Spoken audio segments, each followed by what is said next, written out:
Ewangelii według świętego Jana.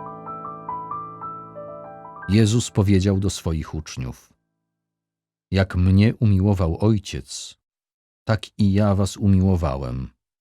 Trwajcie w miłości mojej. Jeśli będziecie zachowywać moje przykazania, będziecie trwać w miłości mojej, tak jak ja zachowałem przykazania Ojca mego i trwam w Jego miłości. To wam powiedziałem, aby radość moja w was była i aby radość wasza była pełna.